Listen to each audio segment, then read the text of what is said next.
Chancellor Rachel Reeves may be forced to hike up taxes. Experts warn Rachel Reeves could be forced to impose more massive tax increases as pressure grows on the Chancellor to increase defense spending.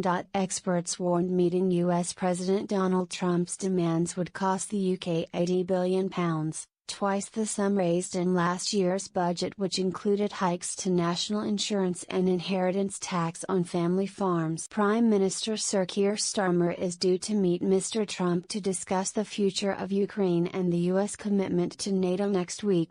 Even a smaller increase in defense spending would require spending cuts elsewhere, tax rises, or some combination of the two, according to the Institute of Fiscal Studies. Read more.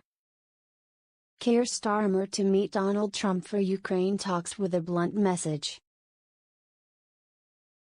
Nigel Farage slaps down Donald Trump dictator remark in dramatic split. Sir Keir has pledged to increase defense spending to 2.5% of GDP, up from £60 billion or 2.3% now. However, the US president is urging NATO allies such as the UK to hit a target of 5%. And there is growing pressure at home for a bigger rise than planned, and military chiefs are understood to have told the Prime Minister the UK needs to spend at least 3%. When they met Sir Keir to discuss the Strategic Defence Review to be published before the summer. Former Chancellor Jeremy Hunt called for the UK to match the US, which sends 3.2% of GDP on defense.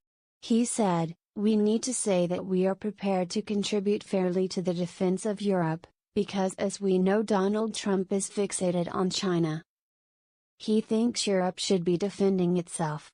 But Ben Zarenko, an associate director at the Institute for Fiscal Studies, said, going to 3% of GDP would mean spending £20 billion more on defense. Going all the way to 5% of GDP would mean spending around £80 billion more. For context, Rachel Reeves' historically large tax rises in the autumn budget amounted to around £40 billion. These are enormous sums.